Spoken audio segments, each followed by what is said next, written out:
प्यारे बच्चों, class 12th project परख तैयारी उड़ान की के तहत कम से कम 30-35 पीजीटी शिक्षकों द्वारा विभिन्न विषयों के मॉडल पेपर तैयार किए गए हैं ऑफिशियल, जिसका हम लोग वीडियो देख रहे थे, जिसमें से हम लोगों ने इतिहास, अर्थशास्त्र, भूगोल, हिंदी इलेक्टिव, हिंदी कोर आदि के मॉडल सेट का प्रश्नों के उत्तर को देख लिया था। इस वीडियो में हम लोग मॉडल सेट 3 भूगोल विषय का देखेंगे। सेट 1 सेट 2 कंप्लीट है। यदि उसको आप लोगों ने नहीं देखा है तो डिस्क्रिप्शन में उसका लिंक आपको मिल जाएगा। तो चलिए हम लोग आज कुछ नया सीखते हैं। चैनल पर पहली बार होंगे तो जरूर सब्सक्राइब कर ले। तो पहला क्वेश्चन है आपका, अमूल्यवाद विचारधारा किस विद्वान के सिद्धांत पर आधारित है? तो इसका आंसर हो जाएगा कार्ल मार्क्स। दूसरा है, अस्थिर पृथ्वी और क्रियाशील मानव के बीच परिवर्तनशील संबंधों का अध्ययन किसने किया? तो इसका हो जाएगा सैंपल। मानव अपने भौतिक पर्यावरण से अन्वयन क्रिया किसके द्वारा करता है? या करता हो जाएगा, करता है तो प्रौद्योगिकी के द्वारा। चौथा है, जनसंख्या वितरण को प्रभावित करने वाले निम्न में से भौतिक कारक कौन नहीं है? तो कौन नहीं है भौतिक कारण? आपका खनिज हो जाएगा। भारत जनसंख्या संक्रमण सिद्धांत के किस अवस्था में है? तो दूसरा अवस्था में है। वर्ष 2025 तक विश्व का अधिक जनसंख्या वाला देश कौन होगा? भारत। पहला नंबर पर चीन है, दूसरा पर भारत। भारत के किस राज्य में निम्नतम जनसंख्या वृद्धि देखी गई? तो नागालैंड। घाटशिला किस खनिज से संबंधित है? तो तांबा। डोनबास घाटी किस देश में है? तो ये आपका यूक्रेन में है। मानव विकास सूचकांक किस संस्था के द्वारा जारी किया जाता है? तो यूएनडीपी के द्वारा। स्टुवर्ट महामार्ग किस किस स्थान को जोड़ता है? तो डार्विन मेलबर्न को। तिब्बत के पर्वतीय भागों में किस जानवर को पाला जाता है? तो याक को, सांड जैसा होता है। भारत में रोपण कृषि किस क्षेत्र में किया जाता है? तो ये किया जाता है आपका पश्चिमी घाट, मिकीर और बरेल की पहाड़ियाँ, नीलगिरी पहाड़ियाँ, ये तीनों में किया जाता है। इनमें से सभी हो गया आपका। 14वां है, निम्न में से कौन सी कृषि के प्रकार का विकास यूरोपीय औपनिवेशिक समूहों द्वारा किया जाता है? तो रोपण कृषि हो जाएगा। निम्न में से स्वच्छंद उद्योग का प्रकार नहीं है? तो आपका हो जाएगा कपड़ा उद्योग। कार्यों को समुद्र पार के स्थानों पर स्थानांतरित कर देना क्या कहलाता है? तो अवतरण। वे काम जिनमें उच्च परिणाम और स्तर वाले अन्वेष सम्मिलित किए जाते हैं कहलाते हैं, तो वो पंचम क्रियाकलाप कहलाते हैं। पार कैनेडियन रेल मार्ग की लंबाई कितनी है? तो 7050 किलोमीटर। वोल्गा जलमार्ग किस देश की महत्वपूर्ण जलमार्ग है? तो रूस। ओपेक का सदस्य देश कौन नहीं है? तो इक्वाडोर।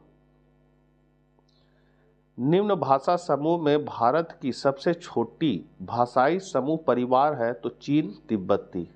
भारत में सबसे अधिक नगर में निवासित, या निवासित का स्पेलिंग गलत है बच्चों, यहाँ निवासित सुधार लेना है। जनसंख्या किस राज्य में है? तो महाराष्ट्र। निम्न में कौन सा भू उपयोग संवर्ग नहीं है? तो सीमांत भूमि। हरियाली योजना किससे संबंधित है? तो जल संभरण से। इंदिरा गांधी नहर कमान क्षेत्र के अंतर्गत कितने क्षेत्र को सिंचाई सुविधा उपलब्ध कराया जाएगा? तो 19:63 लाख हेक्टेयर।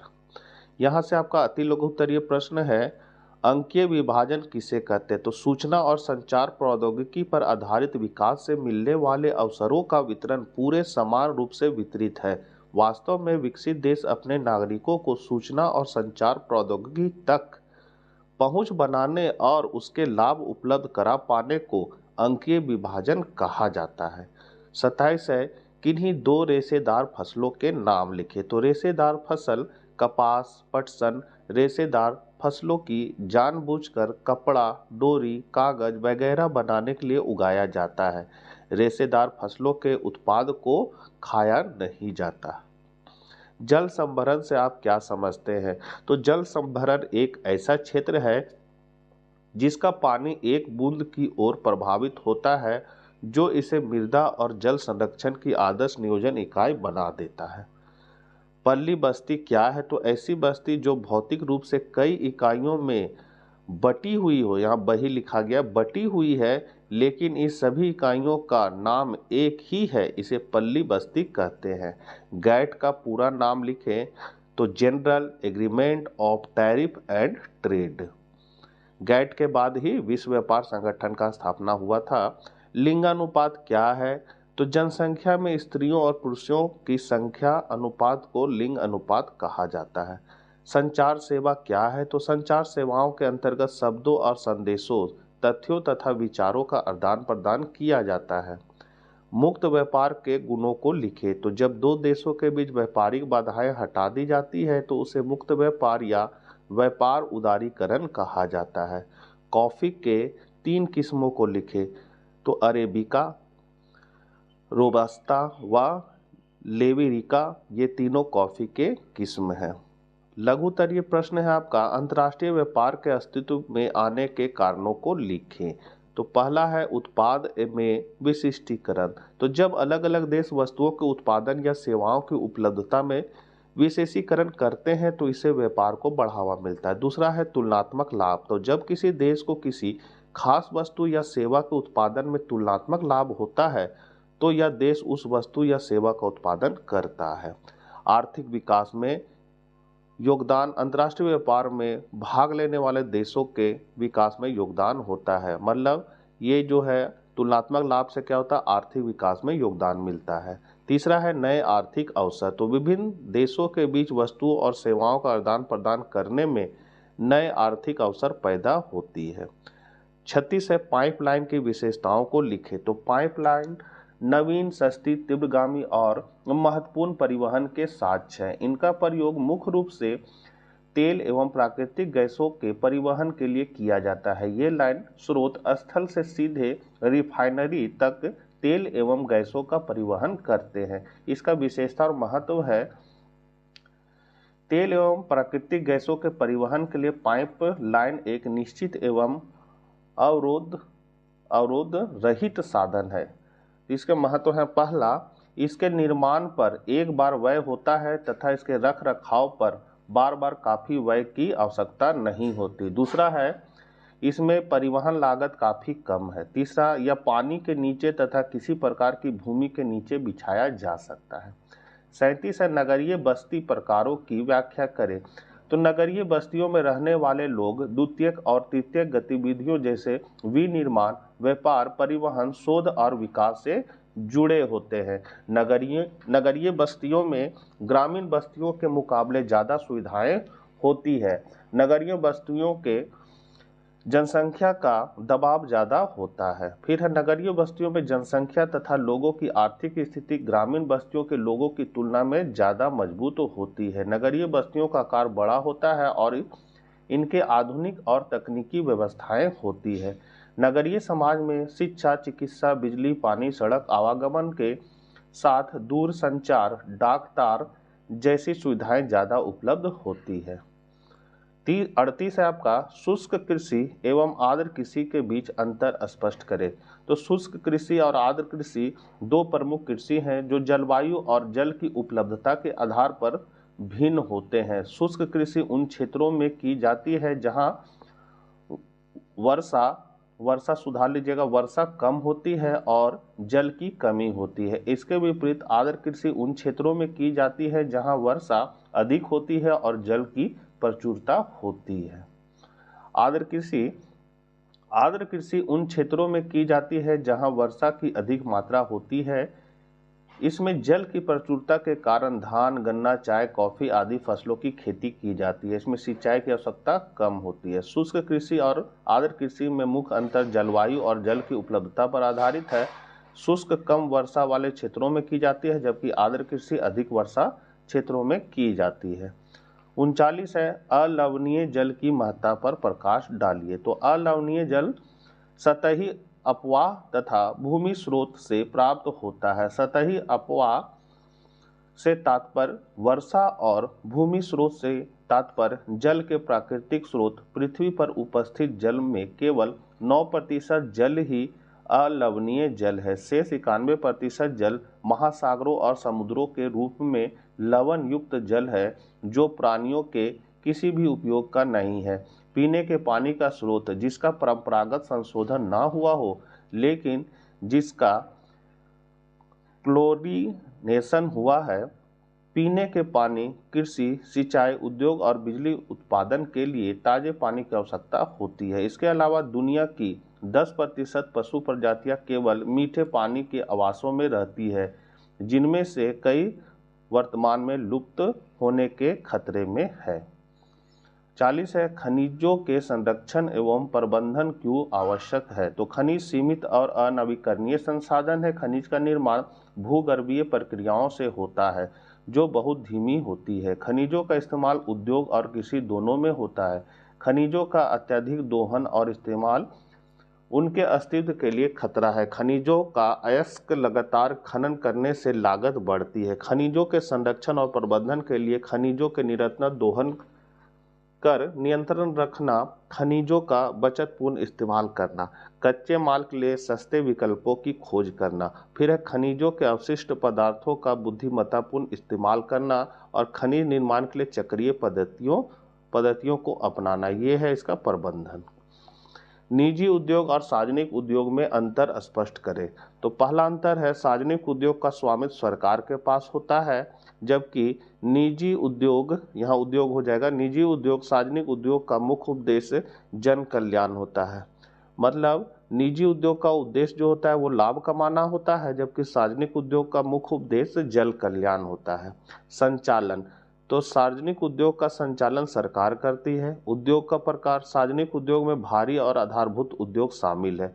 पूंजी, सार्वजनिक उद्योग में बड़ी पूंजी लगी होती है। सदस्यों की संख्या, जबकि सार्वजनिक कंपनी के न्यूनतम 7 सदस्य होने चाहिए। निजी उद्योग में है कि स्वामित्व, जबकि निजी उद्योग का स्वामित्व निजी व्यक्तियों व कंपनियों के पास होता है। उद्देश्य, निजी उद्योग का मुख्य उद्देश्य लाभ कमाना होता है। संचालन, निजी उद्योग का संचालन कोई व्यक्ति करता है। उद्योग का प्रकार, तो निजी उद्योग में व्यापार छोटे छोटे उद्योग आते हैं। पूंजी, निजी उद्योग में बड़ी और छोटी दोनों तरह की पूंजी लगी होती है। सदस्यों की संख्या, तो निजी उद्योग में न्यूनतम सदस्यों की संख्या 2 और अधिकतम 50 से ज़्यादा नहीं होनी चाहिए। 42 है, सूखा संभावित क्षेत्र विकास कार्यक्रम की प्रमुख विशेषताएं क्या है? तो सूखा संभावित क्षेत्र विकास कार्यक्रम की प्रमुख विशेषताएं, उसकी शुरुआत केंद्र सरकार में साल 1973 में की थी। उसका मकसद सूखे से प्रभावित क्षेत्रों में लोगों को रोजगार देना और उत्पादन के साधनों को विकसित करना था। इस कार्यक्रम में भूमि, पानी और मानव संसाधनों की उत्पादकता बढ़ाने पर भी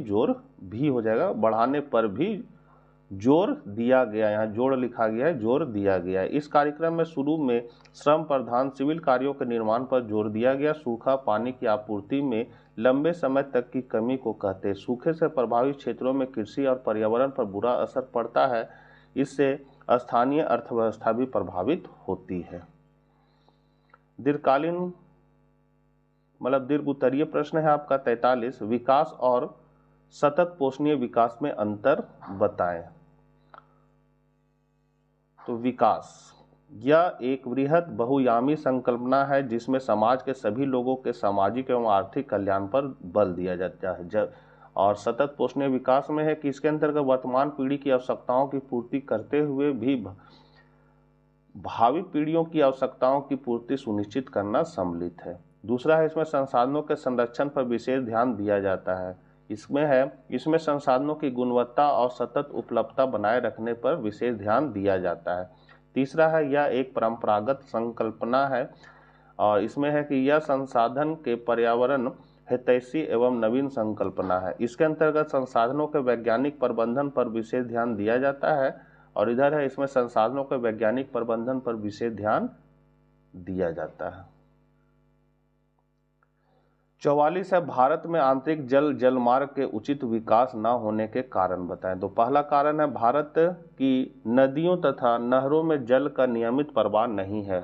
वर्षा समाप्त होने के बाद जल स्तर कम हो जाता है। ख है, नदी मार्ग में झरनों तथा तीक्ष्ण घुमाव की उपस्थिति जल मार्ग के विकास को अवरुद्ध करती है। फिर ग है, नदियां जल स्तर नहीं बनाए रखती क्योंकि नदियों का अधिकतम जल सिंचाई के लिए प्रयुक्त होता है, अतः नदियों में जल की मात्रा कम हो जाती है जो उन्हें नौ परिवहन के लिए अनुपयुक्त बनाती है। 45 है, जनसंख्या के व्यावसायिक संरचना की व्याख्या करें भारत के संदर्भ में। तो किसी व्यक्ति का कृषि, विनिर्माण, व्यापार, सेवा अथवा किसी प्रकार के व्यावसायिक क्रियाओं में कार्यरत होना ही जनसंख्या का व्यावसायिक संगठन कहलाता है। इस वर्ग में मुख्य रूप से 15 से 60 वर्ष के आयु समूह वाले कार्यशील जनसंख्या ही कार्यरत है। वर्ष 2011 की जनगणना में भारत की कार्यशील जनसंख्या को 4 प्रमुख वर्गों में विभक्त किया गया है, जो निम्न है: कृषक, घरेलू उद्योग श्रमिक, कृषि मजदूर, अन्य श्रमिक। भारत एक कृषि प्रधान देश है जहां के अधिकांश लोग कृषि करते हैं। कुल श्रमजीवी जनसंख्या का लगभग 54.6% कृषक और कृषि मजदूर है, जबकि केवल 3.8% घरेलू उद्योगों में लगे हैं और 41.6% अन्य श्रमिक है जो गैर घरेलू उद्योगों, व्यापार, वाणिज्य, विनिर्माण, मरम्मत तथा अन्य सेवाओं में लगे हुए हैं। द्वितीयक और तृतीयक सेक्टर की तुलना में प्राथमिक सेक्टर में श्रमिकों की संख्या अधिक है। पुरुष श्रमिकों की संख्या स्त्री श्रमिकों की संख्या से तीनों सेक्टरों में अधिक है। महिलाओं की संख्या प्राथमिक सेक्टर में अपेक्षाकृत अधिक है, जबकि कुछ वर्षों में महिलाओं की वित्तीय क्षेत्रों में सहभागिता में सुधार हुई है। यहाँ पर ये टेबल बना हुआ है। संवर्ग है, व्यक्ति है, जनसंख्या, कुल श्रमिक का प्रतिशत है और पुरुष है। आगे है, पिछले कुछ दशकों में भारत में कृषि सेक्टर के श्रमिकों के अनुपात में कमी आई। 2001 में 58.2% से 2011 में 54.6%। परिणाम स्वरूप द्वितीयक और तृतीयक सेक्टर में सहभागिता दर बढ़ी है। यह श्रमिकों को खेत आधारित रोजगारों पर निर्भरता से गैर खेत आधारित रोजगारों पर निर्भरता को इंगित करता है। 46 है, वायु प्रदूषण में सुधार के उपाय को बताएं। तो वायु प्रदूषण को कम करने के उपाय, तो कम से कम वाहन चलाएं। वाहन चलाने के बजाय सार्वजनिक परिवहन, साइकिल चलाना या पैदल चलने का विकल्प चुनना। अगर आप कार चलाते हैं तो ईंधन की खपत कम करने के लिए इंजन का ध्यान रखें और टायरों में हवा ठीक से भरना। कार की हवा फिल्टर की नियमित रूप से बदलवाना। धूम्रपान छोड़ना।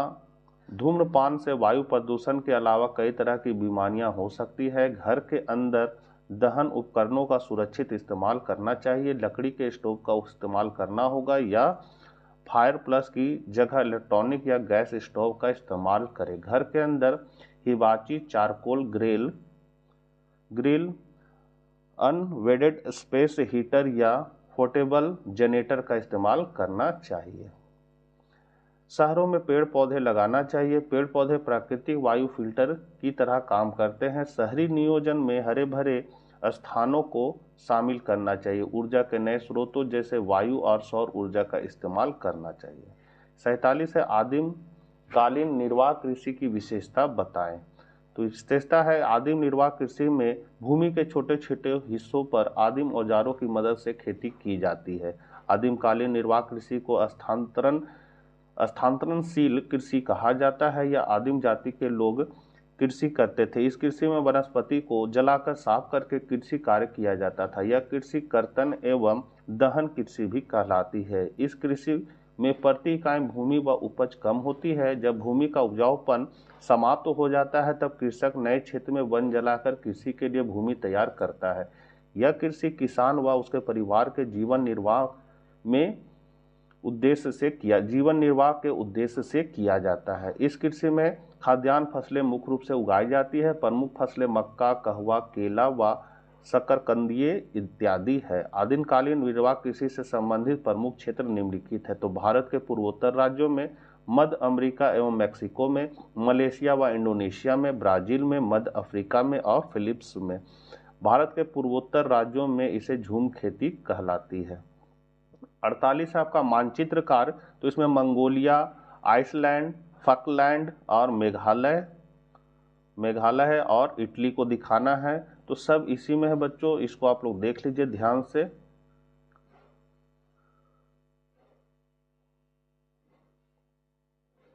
देखिए यहाँ है आइसलैंड, ये एरिया आइसलैंड,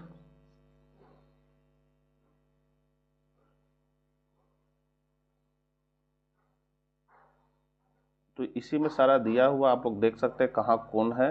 ये ऑफिशियल दिया गया है मानचित्र जो मैंने आपको बता दिया है। आशा करते हैं वीडियो आपके लिए उपयोगी साबित होगा। तो मिलते हैं नेक्स्ट वीडियो के साथ। जय हिंद, जय भारत।